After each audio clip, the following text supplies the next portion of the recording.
पूजा करके चीजें मांगना भी तो बिजनेस डीलिंग है भगवान के साथ। हम उन्हें थैंक यू कहते जो हमें इतना कुछ दिया है, वो ही काफी है। ये भी बहुत बड़ी बात है।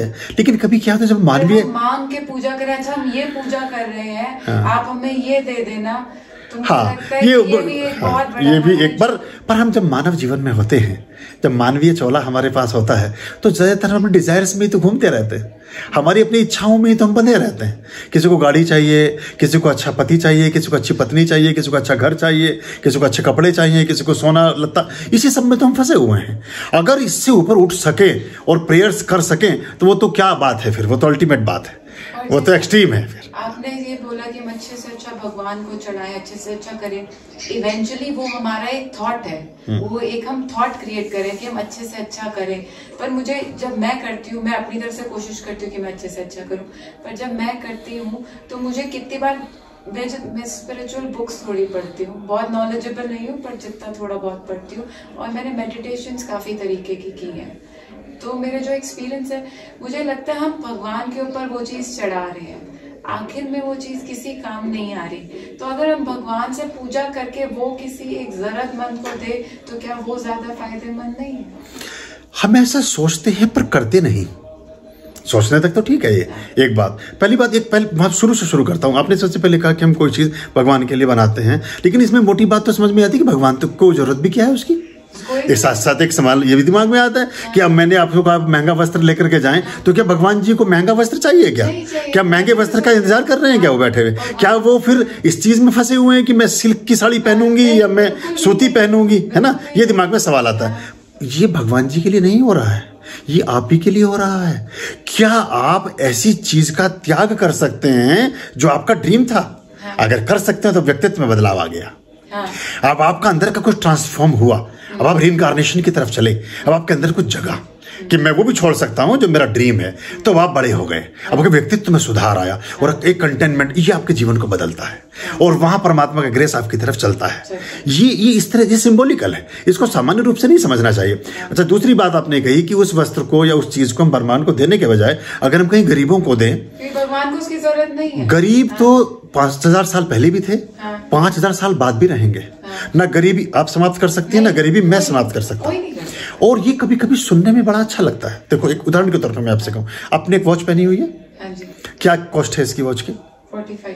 45। मैं हमारे एक लेबर काम कर रही है नेपाली, आप उसको देते जाएं इसको। नहीं, आप मेरे कहने से दे रहे, नहीं मेरे कहने से देंगी, पर अपनी इच्छा से नहीं देंगी। नहीं, अगर किसी को जरूरत होगी तो उसे जरूरत भी नहीं इसकी, उसे जरूरत ही नहीं है इसकी, वो क्या करेगी बेचारी? 45, उसको तो घर भी नहीं 45,000 का। वही तो मैं कह रही, भगवान को भी हमारी इन सब चीजों की जरूरत नहीं है, ये हम दे रहे हैं अपनी बिजनेस डीलिंग्स करने के लिए। नहीं, इसमें फर्क है। नहीं, बिजनेस डीलिंग नहीं। देखो, एक बात ये समझने की कोशिश करो कि मैंने आपसे ये नहीं कहा कि वो साड़ी आप मेरे घर में चढ़ा करके जाएं, ठीक? मैंने कहा किसी भी दुनिया में जाके मंदिर हो, है ना? क्योंकि अब पहली बार मिले हो तो मुझे ज्यादा सुना नहीं आपने, इसलिए मुझे जानते नहीं हो। हम ना जीवन में कोई चीज बेचते हैं कभी, ना हमारे यहाँ कोई आपको दान पात्र की रखा हुआ मिलेगा, ना हम एक भी रुपया किसी से लेते हैं। नहीं, मैं आपकी बात नहीं, मैं इन जनरल, मैं अपनी नहीं, मैं भी, हाँ, मैं तो नहीं, जैसा कि बिजनेस डीलिंग, इसलिए बिजनेस डीलिंग नहीं है। और दूसरी बात, अगर आप ऐसा भी कर सकते हैं, अगर आप किसी, चलो ये शायद दूसरी तरह से समझते हैं, वो काजल आप मैंने मंदिर में चढ़ाया, पंडित अपनी बीबी को दे देगा, भगवान के पास थोड़ी जाएगा। नहीं, वो पर पहली बार उस पंडित की बीवी मुस्कुराएगी कि चलो कोई अच्छी लड़की आई थी। भाई, तुम्हारे मंदिर में ढंग के लोग भी आते हैं, कम से कम ये काजल तो देके गया कोई। अभी तक तो खाली डिब्बी, तुम पता नहीं क्या करते थे, कभी काजल लेके ही नहीं आए थे घर तक। तो ये हो सकता है वो पंडित की बीवी जो घर में बैठी प्रार्थना कर रही है कि ईश्वर मुझे कभी अच्छी काजल नहीं मिली आज तक, या मैं ये वाली कभी खरीदूंगी, तो ईश्वर ने उसी की इच्छा सुन ली हो, ऐसा भी तो वो आपको थैंक्स करें, तो वो ऐसे चलता है। अच्छा, इसमें जब हम चाहते हैं कि बात सोच, सामान्य रूप से समाज में यही है कि हम ऐसा ना करके ऐसा कर ले, पर लोग करते नहीं है, सोचते हैं बस, कभी नहीं करते। अगर मैं उनसे पूछना शुरू करूं कि आप मुझे बताएं कि पिछले 1 वर्ष में आपने ऐसे कितने गरीब लोगों को कितने वस्त्र दिए, बहुत कम मिलेंगे। सो मतलब अपवाद तो मिल जाएगा, हो सकता है आपने किया हो, पर ज्यादातर लोग नहीं मिलते हैं, उनके पास कोई आंसर नहीं होता। सिर्फ ये एक्सक्यूजेज है, मन को समझाने के तरीके हैं, हम बस अपन में उनको बहलाते हैं।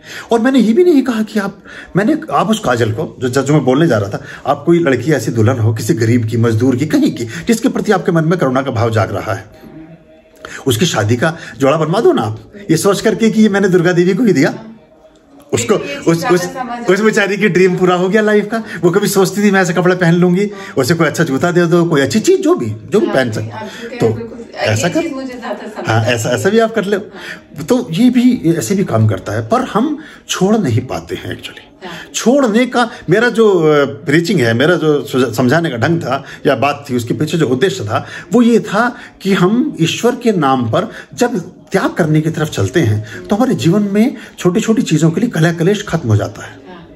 जब आप देवी दुर्गा के लिए एक बहुत 10,000 रुपए की साड़ी दान करके चली आएंगी, तो कभी भी जब आपकी साड़ी आपकी एक बहन पहन रही होगी 8,000 वाली साड़ी, तो उसे देख के मुस्कुराएंगे आप, उससे लड़ेंगी नहीं। अभी घरों में झगड़ा हो रहा है, this is mine, this is yours, खाने पर लड़ रहे हैं। एक बहन, अमेरिका में मुकदमा हो गया, एक बहन ने केक खरीद कर लाई और अपने फ्रिज में रख दिया, उसके भाई ने खा लिया। वो मेरे पास आए फिर बाद में कि जी ये मुकदमा चल, किस चीज का मुकदमा? बोले इसने केक खा लिया भाई ने। सोच सकते हैं यहाँ की तो बहन मर जाए, भाई को अगर ना खाए भाई तो खिलाने के लिए मर जाए बेचारी कि तू, मैं तो भूखी रह लूंगी, तू खा ले पहले। वो उससे भी मुकदमा कर रहे हैं क्योंकि हमारा इनर जो सिस्टम है वो कभी डेवलप ही नहीं हुआ। हमने कभी देना सोचा ही नहीं, हमने कभी देने का भाव ही नहीं रखा मन में, हम कभी कुछ छोड़ ही नहीं पाए। और अभी तो हमारा सिर्फ दृष्टि इतनी भर है कि हमने सामान दिया, हम उसका सामान का पीछा कर रहे हैं। दान की दी हुई वस्तु का कभी पीछा नहीं करना चाहिए। परमात्मा ने जितनी चीजें आपको दी, क्या कभी उन्होंने उसका पीछा किया? कभी भी नहीं किया। कभी हमने ये भी नहीं सोचा कि हम इसके पात्र थे कि नहीं। आप 2 लाख रुपए तनख्वाह कमाती हैं, 5 लाख कमाती हैं, कभी ईश्वर ने इस बात का रिव्यू किया कि आप 2 लाख के मतलब की है कि नहीं, या कोई आदमी ये 5 लाख के मतलब का है कि नहीं, फिर भी उसको दिया जा रहा है। तो हम अगर किसी को 10 रुपया दे रहे हैं तो शाम को चेक करते हैं कि 10 रुपये का इसने ठीक यूज किया कि नहीं किया। ये भी एक विकार है एक्चुअली। सही बात है। हाँ, कोई जरूरत नहीं है। Do the best and live the rest. आपने अपना फर्ज अदा किया, आपने अपना काम पूरा किया और भूल जाइए उसको, वो उसका कर्म है। फिर वो कुछ भी कर रहा है, वो उसको जो भी कर रहा है, वरना तो आप छोड़ भी नहीं पाए एक्चुअली, उसका पीछा ही कर रहे हैं, फिर आप उसके पीछे पीछे घूम रहे हैं कि भाई ये क्या हुआ। तो ये एक बात होती है। और कई बार जो बहुत सारे गरीब कोई रह नहीं सकता इस दुनिया में अगर ईश्वर की तरफ चल पड़े तो। गरीब भी ये समाज के हमारे बहुत सारे लोगों के जो रैकेटिंग और लाइजनिंग और मैनिपुलेशन और जो बहुत समाज में हमारे बहुत तरह के बर्ताव हैं, इन सब ने गरीबी और गुर्बत को पैदा किया है। मैं तो ये कहता हूँ गरीब कोई रहे ही क्यों, आपको मदद करने की जरूरत ही नहीं है किसी की। नीचे से सब लोग बेसिक्स में ऊपर हो जाएं। घर, रोटी, कपड़ा, मकान, ये सब चीजें सबके पास होनी चाहिए। वो परमात्मा की प्रार्थनाओं से संभव है, उस पर हम कम ध्यान दे पाते हैं। अगर ऐसा मतलब करें, और बाकी तो स्वतंत्रता आपकी अपनी है। यहाँ आश्रम खोला है और मैंने वीडियो तो नहीं देखे, बट मैं पूछना चाहती थी कि क्या है क्या नहीं। बहुत अच्छा किया, मुझे तो बहुत अच्छा लगता है। मैं तो कह रहा हूँ कुछ और बात पे वो हो तो बात करो, क्योंकि ये बात हमारे मन में, हमारे समाज के बच्चों के मन में ये बातें हैं, और आपकी बात निकलेगी तो उस पर हम अपनी दृष्टि देंगे तो हो सकता। और ये जब तक हम 2-4 बार प्रति प्रश्न ना करें तो चीज क्लियर भी नहीं होती है। मैंने बोल दिया, आप सम्मान में, शर्मा शर्मी में चुपचाप बैठ के सुन के चले गए, लेकिन आप कन्विंस तो हुए ही नहीं, कोई तुक नहीं है उसका। आप मुझे प्रति प्रश्न करें, काटें मेरी बात को आप, और मैं भी आपसे बातचीत करूं तो मुझे अच्छा लगेगा फिर। और फिर हो सकता है कोई ऐसी निष्कर्ष पे हम पहुंचे जहां से एक नई रास्ता, नई रोशनी हमें प्राप्त हो और वहां से जीवन के अच्छे की तरफ हम जा सकें। सही बात है, बिल्कुल सही बात है। बट ये मेरे दिमाग में जो मैंने क्वेश्चन पूछा है, सबसे बड़ी कंफ्यूजन है, क्योंकि मैंने सोचा था कि अगर मेरी शादी नहीं हुई तो मैं सारे वेद पढ़ने पुणे में कोई एक कॉलेज है वहां जाऊंगी और मैं अपनी जिंदगी स्पिरिचुअलिटी को दे दूंगी। और भगवान नहीं चाहते थे शादी हो गई, तो अब मुझे लगता है कि अब थोड़ा और, ये तो हमारा लॉस हो गया बहुत। हालांकि ये तुम्हें बुरा ना लगे, ये भी भगवान का ही वो है कि उन्होंने मुझे बोला नहीं कि तू पूरा इसमें मत जा, थोड़ा उधर भी ध्यान दे, थोड़ा इधर भी ध्यान दे। पर हम ये भी, मेरे को लगता है ये भी एक मेरे को लगता है अपने में भगवान ने ही मुझे जिंदगी दी है, तो रिस्पॉन्सिबिलिटी निभाना भी उसी की ही महिमा करना है मुझे। तो ये उसमें, पर ये कहां से आया रुचिका, पता नहीं हमारे समाज में कैसे ये चीज आ गई कि हम ये सोचते हैं कि हम अगर गृहस्थ जीवन में होंगे, नहीं होंगे तो ही हम ये करेंगे। आप गृहस्थ जीवन में रहते हुए क्यों नहीं कर सकते हो वेद का अध्ययन? बिल्कुल कर सकते हैं। आप अपने जीवन, मैंने बोला मैं 100% नहीं जा सकती, 50-50 तो फिर भी कर ही सकती। आप 100 भी जा सकते हो। और 100% देखिए, जितनी हमारी जो गांधारी हो, मैत्रेयी हूं, ये सारी ऋषियों की ये इतनी जबरदस्त विदुषी रही हैं कि इनके सामने गुरु भी फीके थे।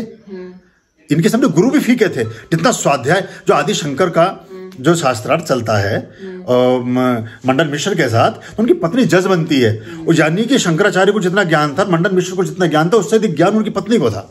वो बैठती है जज बन करके और फिर निर्णय करती है हर चीज का। तो हमारी विदुषी परंपरा रही है। अभी पता नहीं कैसे शुरू हो गया। आपका सारा जीवन ही बहुत उच्चतम हो जाने वाला है अगर आप अभी, इससे कुछ खराब नहीं हो जाएगा। वेदों में, शास्त्रों में किसी चीज का कोई निषेध नहीं है, बल्कि अथर्ववेद जब आप पढ़ेंगी तो आपको पता चलेगा कि दाम्पत्य जीवन के रिलेशंस कैसे होते हैं, अच्छी संतानों को जीवन में कैसे लाया जाता है, अच्छे गण कैसे आते हैं, ऐसी स्त्री को कैसे पैदा किया जा सकता है जो जन्म लेते ही सीता जैसी हो, ऐसे पुरुष को कैसे पैदा किया जा सकता है जो जन्म लेते ही आर्किमिडीज और आइंस्टीन जैसा हो, ऐसे व्यक्ति को कैसे, इतना बलशाली व्यक्ति कैसे पैदा हो सकता है जो राम कृष्ण बुद्ध महावीर जैसा हो। ये सारा विज्ञान वेदास में लिखा है। अभी तो हमें उसका ज्ञान ही, तो उसको पढ़ने के बाद कुछ आपका कमी नहीं आएगी और उच्चता आएगी और श्रेष्ठता आएगी। हाँ, मेरे को बिल्कुल ये चीज पता है, मैं करना चाहती हूँ और मैंने बहुत रिसर्च भी की कि मैं कौन से जगह से ये सीख सकूं। पर मेरे को लगता है कि ये सब लिखी हुई किताबें हमारे भारत की है, पर आज इसको पढ़ाने वाले इतनी जगह नहीं है, बहुत कम है। ये बात ठीक है, ये बात ठीक है। अभी अपने यहाँ हम एक यूनिवर्सिटी खोलने वाले हैं जिसमें 100 बच्चों को चुनेंगे और फीस नहीं लेंगे, बल्कि फीस उनको देंगे, उनके घर कुछ स्टाइपेंड भेजेंगे और वो बच्चे, उनको हम इसी तरह की विद्या का, हमारा एक विचार है हमारे पास यूनिवर्सिटी का लाइसेंस है, लेकिन हम शुरू करेंगे, टाइम लग रहा है उसमें, तो मल्टीवर्सिटी के नाम से, तो उसको हम शुरू करेंगे स्पिरिचुअल यूनिवर्सिटी। तो उसमें हम इसी चीज को ठीक ढंग से बता पाएंगे जो अभी खत्म हो गई है। हमारे शास्त्र रखे हैं, हम उन पर धूपबत्ती करे जा रहे हैं, विदेशी उनको पढ़ रहे हैं और उसमें इन्वेंशन करके आगे बढ़ रहे हैं। यूएस में कॉलेज जी, जी, जर्मनी में है, हमारे ऋग्वेद के सारे मंडल जर्मनी में रखे हैं, फ्रैंकफर्ट यूनिवर्सिटी में। मैंने जब रिसर्च किया तो मुझे पुणे में ही एक जगह मिली, वो भी 3 साल वहीं जाके रहने का है जी, जी। और कोई जगह वाराणसी में, तो वो मुझे वाराणसी इतना सेफ नहीं लग रहा था कि मैं अकेले ट्रैवल करके वहां जाके। नहीं, संपूर्णानंद विश्वविद्यालय वाराणसी में भी ठीक है, पर है कई सारी संस्थाएं हैं, लेकिन उनका कमर्शलाइजेशन उस तरह का नहीं है। और हम पता नहीं हमारे मन में कैसे ये विचार कहां से समाज में पैदा हुआ, ये बड़ी तरकीब से प्रक्षेपित किया गया, दूसरे विधर्मियों ने उसको चिपका दिया है हमारे समाज में कि साहब ये अगर आप वेद पढ़ेंगे, कुछ पढ़ेंगे तो किसी काम के। मैं कहता हूँ असली काम के आप तब बनेंगे अगर ये मोदी आपके, मैं किसी का कोई प्रवक्ता नहीं, उनके पार्टी का कोई मेरा लेना देना नहीं, पर मोदी जैसे प्रधानमंत्री तभी हो पाए जब ये हमारे स्पिरिचुअल बैकग्राउंड से थे। ये योगी जैसा मुख्यमंत्री इसलिए हो पाया कि ये भी स्पिरिचुअल बैकग्राउंड से था। और जितने भी लिबरल और फालतू टाइप के लोग हैं, उन्होंने देश को लूटने, बेचने और खराब करने के अलावा कुछ भी नहीं किया। जिनको सो कॉल्ड हम बहुत बड़ा बुद्धिजीवी और बहुत आइडियल समझते हैं, वो देश के सबसे बड़े घातक लोग रहे हैं। और पूरी दुनिया में उन्होंने ही दुनिया को ठीक किया है। जो हिटलर जब चला तो उसने देखा क्या स्वास्तिक लगा कर चला अपने ध्वज पर, वो वैदिक, वो पूरे के पूरे आर्यन। अभी तो एक नई चीज मुझे देखने को मिली जब मैं वर्ल्ड कॉन्फ्रेंस में था जोहान्सबर्ग में 2012 में, तो वो यूरोप के कई स्कॉलर्स थे, वो ये सिद्ध करने पे लगे हुए हैं कि वेद वगैरह ये सारी चीजें यूरोप से ही भारत में गई हैं। और मैंने उनसे कुछ बातें पूछी तो वो फिर वहां जाकर अटक गए। तो वो इसको प्रोवोक कर रहे हैं धीरे धीरे, किस पुस्तकों में रिसर्च पेपर लिख रहे हैं और जगह छाप रहे हैं। वो ये करना चाहते हैं कि आर्यन सिविलाइजेशन और जो भारतीय सभ्यता है, भारत में वेदास और भारत में जो लाइट ऑफ नॉलेज है, वो सारा का सारा यूरोप से ही गया है। क्योंकि वो तो उसमें मछुआरों का जीवन जीते थे जब हमारे ताजमहल बन रहा था। 500 साल से पहले कुछ भी नहीं मिलेगा कहीं। 500 साल पहले आप जाएंगे तो उसके बाद सारी दुनिया भिखारियों की तरह है, कहीं कोई आपको सभ्यता दिखाई नहीं देगी कहीं। आर्यं शरणं शुभमस्तु, संभव करणं अरमस्तु।